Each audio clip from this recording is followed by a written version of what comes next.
은혜를 나누도록 하겠습니다. 예, 마태복음 13장은 천국장이라 그랬습니다. 천국에 대해서 예수님께서 말씀하신 것들을 모아놓은 천국에 대한 장입니다.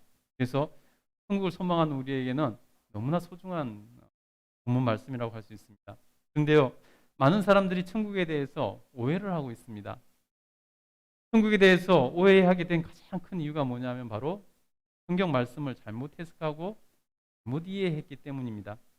성경에서 가장 중요한 말씀은 무엇이냐면요, 우리가 성경을 읽을 때 가장 중요한 말씀, 가장 기준이 되는 말씀은 뭐냐면 바로 예수님께서 직접 하신 말씀입니다. 예수님께서 뭐라고 말씀하셨는가? 예수님의 입술로 직접 하신 그 말씀이 기준이고 가장 중요한 말씀이라는 것입니다. 그리고 알아야 될 것은 복음서 이외에 다른 성경들이 많이 있습니다. 그렇지만 그 신약의 다른 성경들은 예수님께서 하신 말씀, 예수님께서 행하신 것, 예수님께서 보여주신 것, 그것들에 대해서 사도시대의 그 초기의 교회들의 아직 자리 잡지 못한 교회들의 여러 가지 있었던 문제들, 그 상황들을 맞춰서 그 문제들을 해결하기 위해서 예수님의 그 말씀, 예수님께 직접 하신 말씀을 그 상황에 맞게 해석하고 또 적용한 것들입니다. 그러니 우리가 이 말씀에 대해서 잘 이해를 해야 됩니다. 복음서 이외의 성경을 읽을 때는, 그래서 사도 바울의 서신서나 다른 성경을 읽을 때는 반드시 복음서에 비추어서 그 안에서 해석하고 읽어야 된다는 것입니다. 즉, 복음서에서 어떻게 말씀하신 그 말씀을 이 성경에서는, 이 책에서는, 이 서신서에서는 이런 상황 가운데서 이렇게 적용하고 해석하고 있구나, 이렇게 깨달아야 된다는 것입니다. 그것만 딱 떼어서 이렇게 생각해서는 안 된다는 것입니다. 만약에 그렇게 생각하지 않으면요, 주객이 전도되는 경우가 발생한다는 것입니다. 가장 중요한 예수님 말씀보다 우리가 듣기 좋은 말, 예를 들어 사도 바울이 고린도 교회의 어떤 상황 가운데 어떤 문제를 해결하기 위해서 예수님의 말씀, 예수님의 가르침을 그 상황에 맞게 해석해서 적용시킨 것을 마치 그것이 정말 우리의 듣기 좋은 소리죠. 그런 데서 많아요. 그렇기 때문에 마치 그것이 예수님의 말씀보다 앞서는 것처럼 이렇게 해석을 하고, 그 한 구절, 사도 바울의 말씀에 전체적으로 몇 문맥에서 해석하는 것도 아니고 그 한 구절의 말씀을 통해서 자기가 평안을 얻으려고 그렇게 받아들이는 경우가 많다는 것입니다. 그것은 분명히 너무나 잘못된 해석입니다. 그래서 성경을 읽을 때, 특별히 신약의 성경들을 여러 군데 읽을 때는 문맥 가운데서 뭐라고 말씀하고 있는 것인가, 그것을 더 앞장서서는 복음서, 예수님께서 가르치신 그 가르침을 여기서는 어떻게 해석하고 있는가, 이 해석은 예수님의 가르침에 비해 말씀에 비추어서 어떻게 우리가 해석해야 되는가, 이렇게 우리가 그 말씀을 볼 수 있어야 된다는 것입니다. 그렇지 않으면요, 잘못된 해석이 되는 것이고, 그렇지 않으면요, 오해를 하게 되는 것이고, 그래서 구원에 대해서, 천국에 대해서도 잘못된 생각을 갖게 된다는 것입니다. 그래서 특별히 기독교의 핵심인 구원과 천국에 대해서 오해를 하고 잘못된 구원론을 가르치고 배워서 성경에 예수님께서 바리새인들을 꾸짖으셨던 그 말씀대로 자기들도 천국에 들어가지 못하고 다른 사람도 천국에 들어가지 못하게 하는 그러한 결과가 발생하게 된다는 것입니다. 그래서 예수님께서 직접 말씀하신 것, 예수님께서 구원에 대해서, 천국에 대해서 뭐라고 말씀하셨는가, 우리가 그것을 잘 아는 것이 무엇보다도 중요하다는 것입니다. 그것 없이 다른 서신서들을 봐서는 안 된다는 것입니다. 그래서 여러분, 오늘 제가 드리는 이 말씀, 설교 말씀 가운데서 기존에 잘못된 가르침을 받은 사람들, 그래서 잘못된 말씀에 익숙해 있는 사람들은 오늘 예수님 말씀을 제가 풀어드릴 때 여기 처음에는 어색하게 느껴질 수도 있습니다. 그것이 자기가 지금까지 배웠던 것, 지금까지 내가 알고 있었던 것과 좀 다른 결로 느껴질 수도 있습니다. 그러나 오늘 철저하게 저는 주의 말씀으로 오늘 말씀을 증거합니다. 그러니 마음을 여시고 잘 들어주시고 잘 생각하면서 과연 그러한가? 여러분 스스로 판단하면서 한번 말씀을 여러분 받아들이기를 간절히 축복합니다. 그래서 오늘 말씀 예수님께서 직접 하신 그 천국에 대해서 뭐라고 말씀하고 계신가? 13장 우리가 계속 보고 있는데 오늘 말씀에서는 예수님께서 말씀하신 것이 천국에 대해서 비유로 말씀하고 계십니다. 오늘 말씀을 통해서 우리는 결국에는 천국에 들어가는 사람이 어떤 사람인가, 어떤 사람이 천국에 들어가게 되는가를 깨닫게 되기를 간절히 소원하고 축복합니다. 여러분, 결국 어떤 사람이 천국에 들어가게 될까요?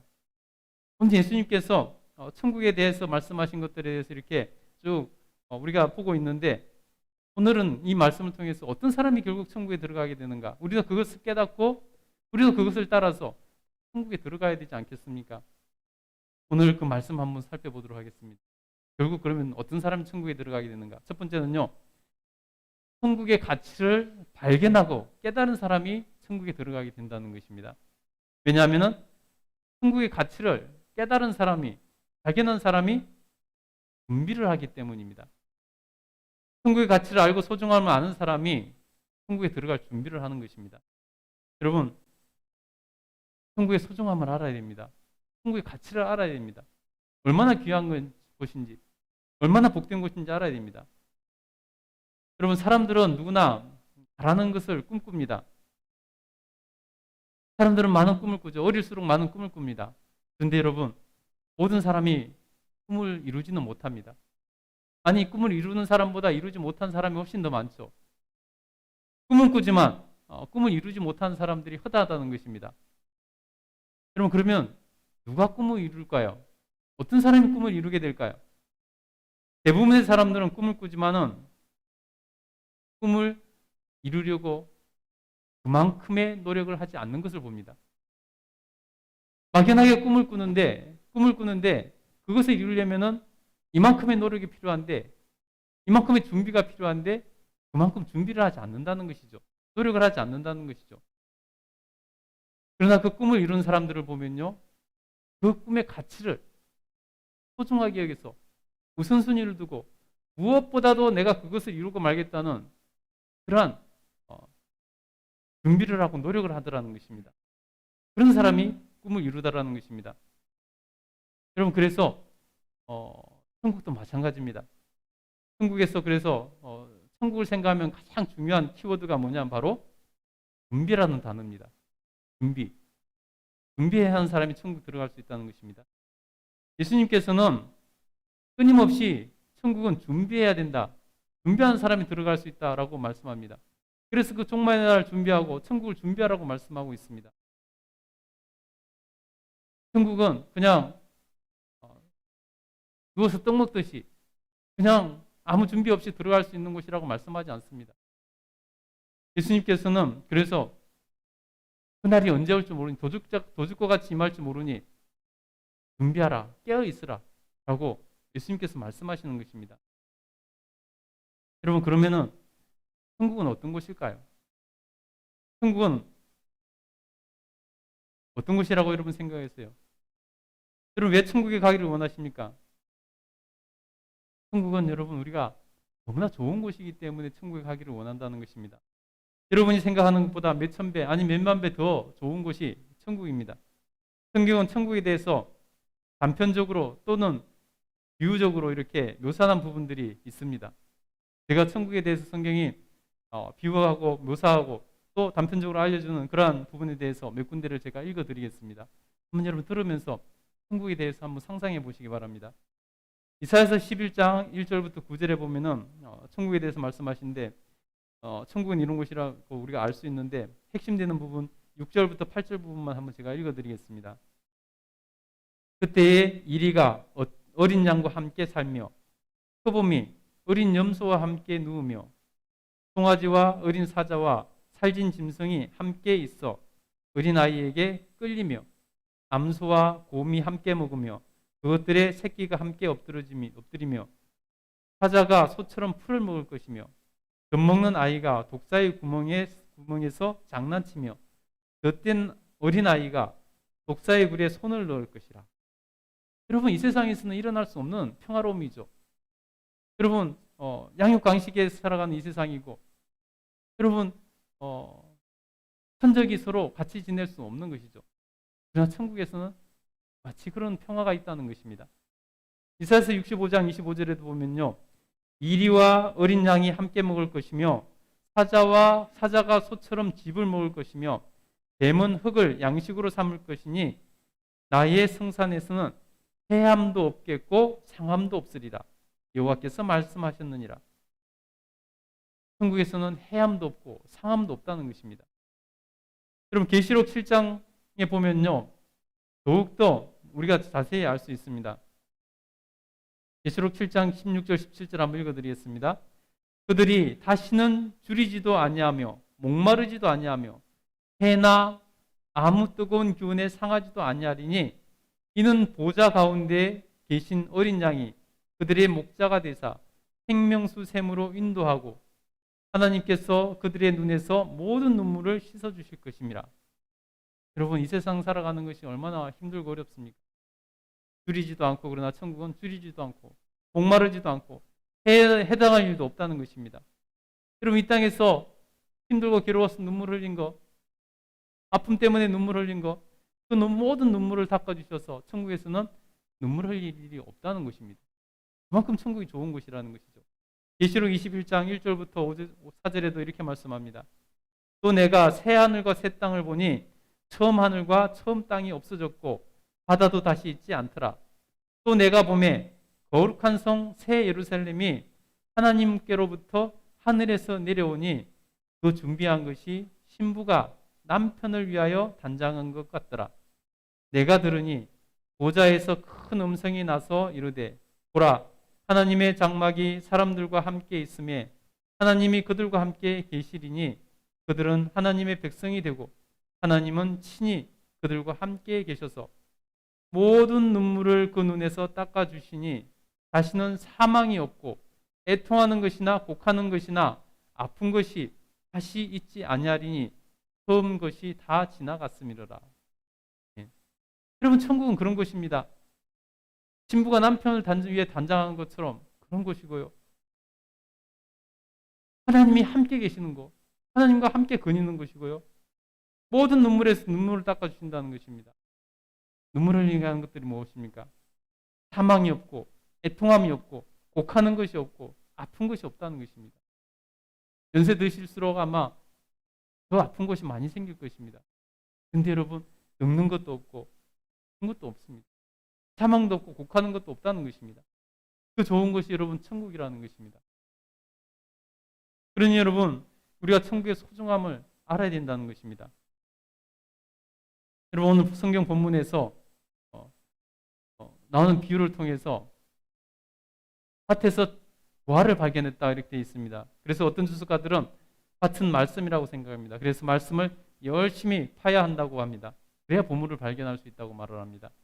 예, 맞습니다. 땅을 파봐야 보화를 발견하듯이 말씀을 열심히 읽고 연구하면서 열심히 말씀을 듣고 공부할 때 그때 천국의 진정한 가치를 깨닫게 되는 것입니다. 여러분, 우리가 그냥 연구하지도 않고 공부하지도 않고 그냥 가만히 있는데 거기서 귀중함을 깨달아지는 경우가 있겠습니까? 여러분, 명품에 대해서 관심이 없을 때는 브랜드도 잘 모릅니다. 이게 좋은 것인지 나쁜 것인지 별로 구분도 안 갑니다. 제가 볼 때는 명품 백이나 뭐 다른 백이나 별로 차이도 없어 보이는데 그 엄청 비싸더라고요. 근데 여러분, 그것에 관심을 갖기 시작하면요, 브랜드도 알게 되고요, 아, 이게 어떤 회사 제품이고 이게 얼마짜리인가도 알게 된다는 것입니다. 이것이 얼마나 비싼가 그런 것을 알게 되더라는 것입니다. 그래서 명품은 아는 사람끼리만 서로 알아보는 그런 모습을 볼 수 있습니다. 마찬가지입니다. 여러분, 천국에 대해서도 관심을 가지지 않으면 천국의 소중함과 귀중함을 알지 못한다는 거예요. 천국이 어떤 곳인지 우리가 관심을 갖고 성경을 읽으면서 깨달으려고 하고, 또 천국이 어떤 곳이라고 성경이 비유하고 있는지 그것을 우리가 느낄 때 진정의 가치를 느끼고 소중함을 알게 된다는 것입니다. 여러분이 천국에 정말 가치를 발견하고 천국의 소중함을 알게 되기를 간절히 축복합니다. 그런 사람이 천국에 가려고 노력하는 것이지, 천국이 좋은 곳인지도 모르는데, 어떤 곳인지도 모르는데 누가 천국 가려고 애를 쓰겠습니까? 여러분, 그래서 천국의 가치를 발견하면은, 소중함을 발견하면, 깨닫게 되면은 천국에 대한 소망이 생기더라는 것입니다. 여러분, 천국에 대한 소망이 생기면 우리가 삶을 다시 보게 됩니다. 삶을 재해석하게 된다는 것입니다. 천국의 관점에서 세상을 보며 살아갈 수 있게 되는 것이고요. 천국의 관점에서 문제를 평가하게 되는 것이고요. 천국의 관점에서 가치를 다시 한번 매겨볼 수 있게 된다는 것입니다. 그래서 정말로 중요한 게 무엇인지를 알게 되고 우리가 무엇을 위해 살아야 되는지도 알게 된다는 것입니다. 그래서 천국에 대해서 소망을 갖게 되면요, 우리가 그래서 정말 이 세상에서 우리가 때로는 정말 어려움을 당한다 할지라도 그것이 내가 천국을 향한 어려움이라면 그것조차도 손으로 여길 수 있게 되더라는 것입니다. 왜냐하면 내가 천국을 준비하는 과정에서 당하는 그러한 고난이라면 그것도 특권이죠. 천국을 갈 수 있는 사람만 누릴 수 있는 것이라고 생각하기 때문입니다. 그래서 여러분, 천국을 소망하게 되면요, 이 세상의 삶에서도 욕심이 내려지게 되는 것입니다. 욕심을 내려놓을 수 있게 된다는 것입니다. 여러분, 예수님을 만난 삭개오, 그는 일평생을 물질을 위해 살았습니다. 그는 식민지 아래 살아가는 자기 민족들에게서 마치 수탈하듯이 빼앗아서 세금을 걷어서 로마에 바치고 그것에 더해서 더 걷어서 자기가 착복했던 그러한 세리였습니다. 근데요, 그가 평생을 돈을 위해서, 물질을 위해서 살았던 사람인데요, 예수님을 만나고 예수님을 통해서 하나님의 나라를 발견하고 나니까, 천국을 발견하고 나니까 그 사람의 삶이 완전히 변하더라는 것입니다. 이제 천국의 관점에서 세상을 보기 시작하더라는 것입니다. 그래서 삭개오는 그렇게 고백합니다. 누가복음 19장 8절에 보면요, 삭개오가 서서 주께 여짜오되 주여 보시옵소서, 내 소유의 절반을 가난한 자들에게 주겠사오며 만일 누구의 것을 속여 빼앗은 일이 있으면 네 갑절이나 네 배나 갚겠나이다. 여러분, 이전에 삭개오는 상상할 수 없는 말을 지금 하고 있는 것입니다. 그렇게 살았던 삶이 잘못됐던 것을 깨닫게 되더라는 것입니다. 왜냐하면 예수님을 만나고 천국을 예수님을 통해서 알게 됐기 때문에. 그래서 천국에 들어가려면은 자기가 천국을 소망하다 보니까 자기가 그런 고백을 할 수 있게 되더라는 것입니다. 여러분, 천국을 깨닫고 소망한 사람들의 여러분 고백을 우리가 가벼이 여겨서는 안 된다는 것입니다. 일평생을 물질을 위해서, 돈을 위해서 살았던 사람이 어떻게 그렇게 바뀔 수가 있겠습니까? 진정으로 그가 천국을 깨달았기 때문에, 소망하게 됐기 때문에 바뀌더라는 것입니다. 그리고 자기보다 한 사람을 위한 삶을 시작하더라는 것입니다. 자기 재산의 절반을 팔아서 이유 없이 가난한 사람들에게 나눠주겠다고 학교는 선언하고 있지 않습니까? 이렇게 여러분, 천국을 소망하게 되면은 세상을 보는, 삶을 바라보는 관점이 되더라는 것입니다. 여러분, 그래서 천국의 가치를 깨달은 사람은 천국을 준비하는 삶을 살기 시작하게 된다는 것입니다. 예수님께서는 한 가지 걱정이 있었습니다. 무슨 걱정이 있으셨을까요? 여러분, 예수님이 무슨 걱정이 있으셨을까요? 저를 한번 쳐다보시고 여러분 한번 마음속으로 말씀 한번 해보세요. 예수님께서는 이 땅에서 사역하시면서 걱정이 한 가지 있으셨습니다. 누가복음 7장에 보면 잘 나와 있는데요. 그 걱정이 뭐냐면요, 사람들이 천국을 준비하지 않는 것을 걱정하셨습니다. 무엇을 비유해서 말씀하셨냐면요, 노아의 홍수 때 사람들이 노아를 통해서 홍수가, 심판이 이렇게 선포되었음에도 불구하고 비웃는 것입니다. 노아 이후에는 아무도 홍수를 준비하지 않는 것입니다. 마치 그것처럼 지금 예수님께서 오셔서 말씀을 하셔도 사람들이 천국을 준비하지 않더라는 것입니다. 그것을 걱정하셨습니다. 마치 소돔과 고모라가 멸망당할 순간이 왔는데도 불구하고 천사들이 와서 지금 이제 멸망시키려고 하는데도 불구하고 사람들은 멸망을 피할 준비를 하지 않더라는 것입니다. 지금 시대가 마치 그렇다라고 예수님께서 천국을 준비하지 않는 그들을 걱정하고 계시더라는 것입니다. 여러분, 종말의 때 천국의 관점이 없어서 종말을 준비하지 않는 사람들은 천국을 누릴 수 없게 되는 것입니다. 예수님께서 그래서 걱정하신 것입니다. 천국의 관점에서 보면은 그럼 여러분 무엇을 해야 할지가 보이게 되는 것입니다. 천국의 소망이 우리에게 사명을 깨닫게 합니다. 그래서 천국을 소망하게 되면요, 우리가 내가 원하는 것보다 주님이 원하시는 삶을 살기 시작한다는 것입니다. 그래서 주님이 원하시는데 아무도 가고자 하는 사람이 없다면 주님 제가 가겠습니다. 저를 보내주십시오. 라는 말을 할 수 있게 되더라는 것입니다. 주님이 원하시는데 아무도 그 일을 하지 않으려고 한다면 천국을 소망하는 사람은 주님 제가 그 일을 하겠습니다. 저에게 맡겨주십시오라고 말을 하게 되더라는 것입니다. 여러분, 그래서 우리가 하나님 앞에서 이 천국의 관점에서 살아가는 것이 중요하다는 것입니다. 여러분, 천국의 관점에서 살아가는 사람은 그래서 그런 고백을 하게 됩니다. 하나님 한 분이면 충분합니다. 하나님 한 분이면 족합니다. 하나님 한 분이면 충분합니다. 라고 고백하게 되더라는 것입니다. 여러분, 천국의 소중함을, 가치를 깨달은 사람이 그렇게 할 수 있는 것입니다. 여러분 정말로 천국의 가치를 깨달을 수 있게 되기를 간절히 축복합니다. 또 천국은 내가 소유한 모든 것, 또 내가 바라고, 내가 미래에 바라고 소유하고 싶은 모든 것을 합친 것보다 더 크다는 것을 아는 사람이 천국을 들어갈 수 있게 되더라는 것입니다. 그런 사람이 천국에 들어가더라는 것입니다. 여러분, 여러분에게 가장 중요한 건 무엇입니까? 여러분이 가장 소중한 건 무엇입니까? 유형과 무형에 추구하는 여러분이 추구하는 모든 것,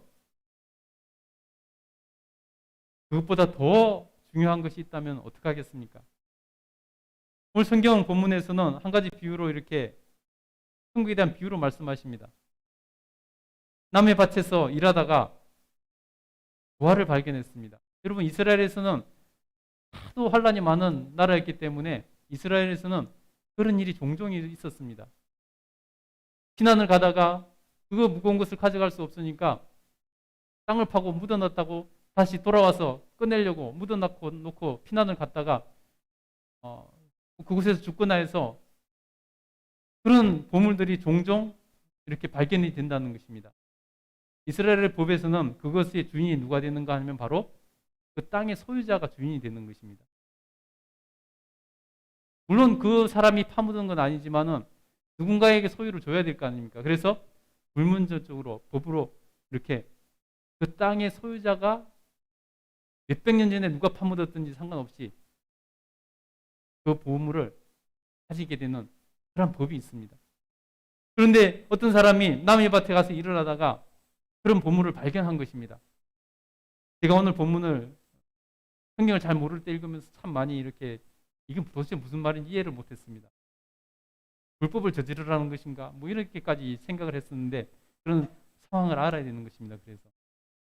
그래서 하여튼 어떤 사람이 나무의 밭에서 일을 하다가 몇백 년 전에 누가 파묻었을지 모르는 그런 보화를 발견했다는 것입니다. 여러분, 그러나 그 보화는 그 땅의 주인의 것이라는 것은 아니죠. 그죠? 몇백 년 전에 누가 파묻었을지 모르는 거니까. 그런데 여러분, 이 남의 땅에서 일을 하다가 그 보화를 발견한 사람이 그 보화를 갖기를 원할 거 아니겠습니까? 합법적으로 그 보화를 가지려면 어떻게 해야 될까요? 그 땅을 사야 되는 것이죠. 그 땅을 사야 되는 것이죠. 그러니 여러분, 그 땅을 사기 위해서 그 사람은 자신의 모든 전 재산, 자신의 모든 것을 다 팔아서라도 그 땅을 사는 것입니다. 그래야 그 보화를 자기가 가질 수가 있는 것이죠. 그것에 비유하고 있는 것입니다. 천국을 발견한 사람은, 그 보화와 비교할 수도 없는 천국을 발견한 사람은, 그 보화를 발견한 사람도 그 보화를 차지하기 위해서 자기의 모든 것을 다 투자해서 그 땅을 살려고 하는데, 그 얼마 안 되는 그 보화와 비교할 수 없는 천국을 발견한 사람, 천국에 가고 싶은 사람, 어떻게 해야 되겠습니까?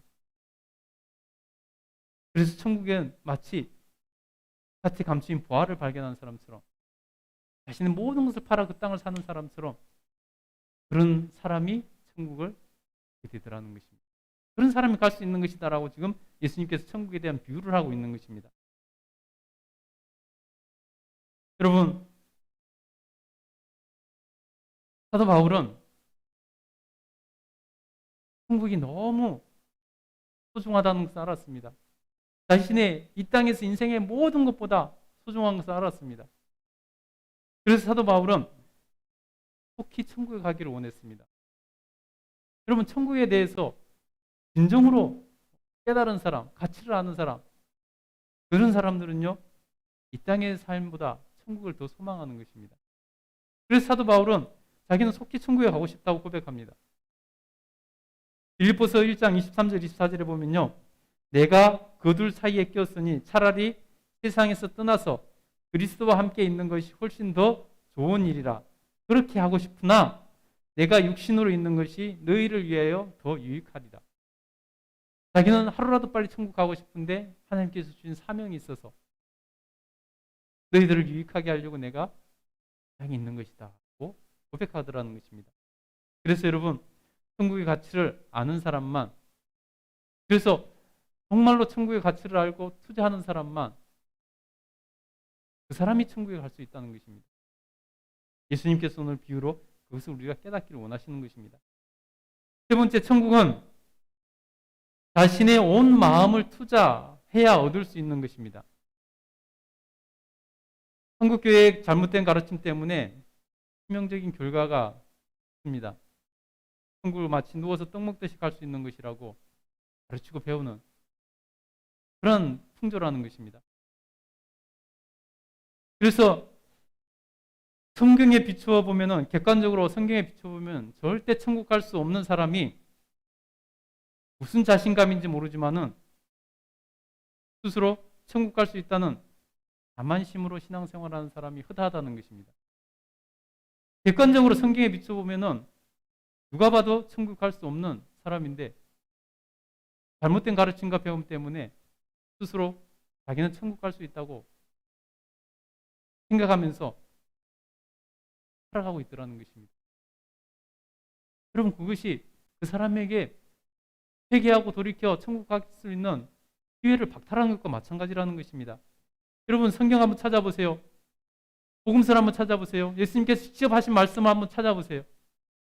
어디서 예수님께서 천국을 마치 누워서 떡 먹듯이 갈 수 있다고 말씀하고 있는 부분이 있는지 한 군데라도 찾아보시기 바랍니다.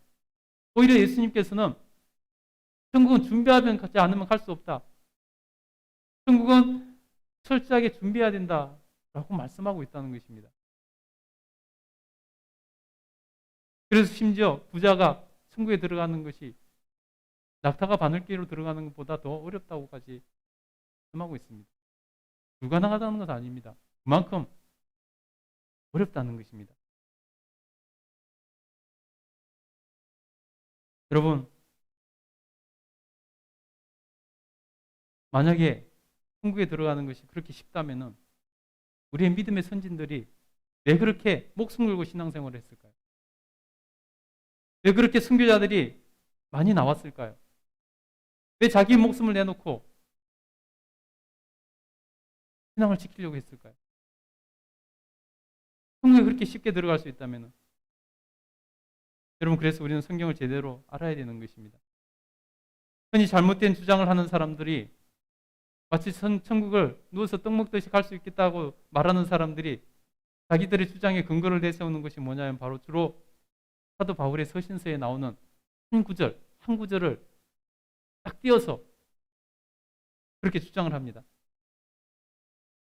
여러분, 그런 사람들은요, 사도 바울이 무슨 말을 하고 싶어 하는지 그 문맥 전체를 보지 않습니다.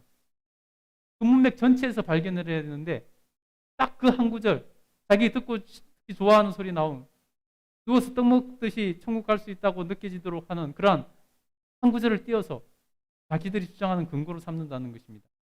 그러나 여러분, 그것은 성경을 잘못 파악하고 잘못 이해하고 잘못 해석한 것입니다. 성경은 문맥 가운데서 여러분 이해해야 되는 것이고요. 그것보다 앞서서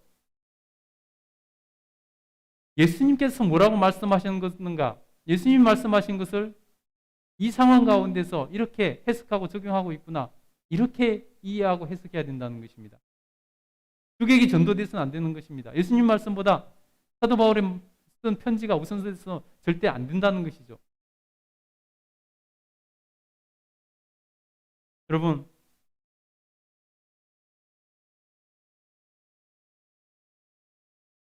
사도 바울의 자기 자신의 구원에 대해서 어떻게 말하고 있는지를 보면 너무나 자명합니다. 여러 군데 볼 필요 없습니다. 사도 바울이 자기 자신의 구원에 대해서, 천국에 대해서 어떻게 스스로 말하라고 하고 있는가, 이 부분을 보면 너무나 명확해집니다. 빌립보서 3장 10절부터 14절을 보면요, 사도 바울이 자기 자신의 구원과 천국에 대해서 어떻게, 자기가 천국 들어가는 것에 대해서 어떻게 말하고 있는지 제가 한번 읽어드리겠습니다. 잘 들어보시기 바랍니다. 내가 그리스도와 그 부활의 권능과 그 고난에 참여함을 알고자 하여 그의 죽으심을 본받아 어떻게 해서든지 죽은 자 가운데서 부활에 이르려 하노니, 어떻게 해서든지 죽은 자 가운데 부활하여 주님의 영광에 참여하려고 한다는 것입니다. 그러니 내가 이미 얻었다 함도 아니요 온전히 이루었다 함도 아니라, 그 위대한 사도 바울이 아직 자기가 온전히 이루었다고 하지 않는다는 것입니다. 이미 얻었다고도 하지 않는다는 것입니다. 그래서 오직 내가 그리스도 예수께 잡힌 바 된 그것을 잡으려고 달려가노라. 구원을 위해서, 천국을 위해서 자기가 오늘도 매진하고 달려가고 있다는 것입니다. 형제들아, 나는 내가 아직 잡은 줄로 여기지 아니하고 한 일, 즉 이전에 기여했던 모든 봉사와 헌신, 목숨 걸고 했던 모든 일들을 자기 공로로 내세우지 않고 그 모든 것은 잊어버리고, 그것이 구원의 방해가 될까 봐 잊어버리고 오직 앞에 있는 것을 잡으려고 헛되를 향하여, 자기의 구원을 향해서, 그리스도 예수 안에서 하나님 위에서 부르신 부름의 상을 위하여 그 천국을 향해서 달려가노라 라고 말하고 있습니다. 사도 바울이 이렇게 말을 하고 있는데, 누가 사도 바울이 천국을 마치 밥 먹듯이, 정말 누워서 떡 먹듯이 그렇게 갈 수 있다고 말을 했다고 말을 할 수 있겠습니까? 성경은 한 별만 가지고 봐서는 절대 안 된다는 것입니다. 그래서 예수님께서도 팔복에서 심령이 가난한 자가 천국을 얻을 수 있다고 말씀합니다. 마태복음 5장 3절에 보면요, 심령이 가난한 자는 복이 있나니 천국이 그들의 것이며, 심령이 가난하여 끊임없이 주님을 찾고 구하고 천국을 추구하는 사람이 천국을 얻게 된다는 것입니다. 바울은 또 로마서에서 이렇게까지 말씀합니다. 로마서 14장 7절 8절을 보면요, 우리 중에 누구든지 자기를 위하여 사는 자가 없고 자기를 위하여 죽는 자도 없도다. 우리가 살아도 주를 위해서 살고 죽어도 주를 위해서 죽나니 그러므로 사나 죽으나 우리가 주의 것이로. 그만큼 애를 쓰고 노력한다는 것입니다. 여러분, 오늘 우리가 읽은 본문 무슨 의미일까요? 여러분, 오늘 본문을 보면요, 너무나 천국에 대해서 잘 말씀하고 있는 것입니다. 오늘 본문은 이런 뜻입니다. 천국은 밭에 감추인 보화와 같아서 그것을 차지하려고 모든 것을 팔아서 투자하는 사람과 같아야 한다라고 말씀하는 것입니다. 천국은 평생 값진 진주를 구하는 장사와 같아서 꿈에 그리던 그 값진 진주를 발견하면은 그것을 얻고자 자신의 모든 소유를 다 팔아 사는 사람과 같이 해야 천국에 갈 수 있는 것이다 라고 말씀하고 있는 것입니다. 왜냐하면 그런 수고를 해야, 그런 준비를 할 수 있어야 되기 때문이라고 말씀하는 것입니다. 여러분, 우리는 그러면 그런 마음도 먹을 수 있습니다. 왜 나만 그런 수고를 해야 되냐고 불평할 수 있습니다. 여러분, 그러나 불평하지 마시기 바랍니다. 왜냐하면 그래야 천국 갈 수 있기 때문입니다. 그래서 오늘 예수님께서 비유를 하신 것입니다. 천국은 그런 불평하지 않게 하기 위해서 추가적으로 이렇게 말씀합니다. 천국은 그물에 올라온 물고기 중에서 좋은 것만 취하는 것 같이 그날에, 그 종말의 때에 그날에 좋은 사람만 천국에 들어가게 될 것입니다. 이 땅에서 여러분 자기 마음대로 마음 편하게 살 수 있을지 모르지만은 그런 사람은 천국에 들어가지 못합니다. 라고 말씀하고 있는 것입니다. 천사가 악인은 풀무불에 던지듯이 지옥불에 던질 것이다 라고 분명히 말씀하고 있습니다. 그러니 천국은 준비하는 자가 갈 수 있는 곳입니다. 여러분 천국을 준비하는 삶을 사시기를 간절히 축복합니다. 천국을 준비해야 되는 것입니다. 오늘 처음 이런 말씀을 들은 분도 계실 것입니다. 그러나 여러분 이 말씀을 제가 임의로 한 말이 아니라 성경이 하시는 말씀을 그대로 제가 진실되게 알려드리는 것입니다. 그러니 오해하지 마시고 여러분 제가 이렇게 말을 해서 뭐가 저한테 좋을 게 있겠습니까? 좋은 소리 해야 사람들이 듣고 은혜 받았다 소리하고 마음이 기뻐서 돌아가죠. 그러나 그렇게 해서는 천국에 갈 수 없기 때문에 제가 진리를 말씀드리는 것입니다. 여러분 기독교를 성경에 없는 이상한 것을 통해서 비상식적인 이상한 종교를 만들지 마시기 바랍니다. 여러분 저는 어떤 마음으로 이런 말씀을 전하냐면요. 최소한 제 설교를 들은 사람만큼은 반드시 깨닫고 준비해서 천국에 들어가기를 원하는 간절한 마음으로 이 말씀을 전하는 것입니다.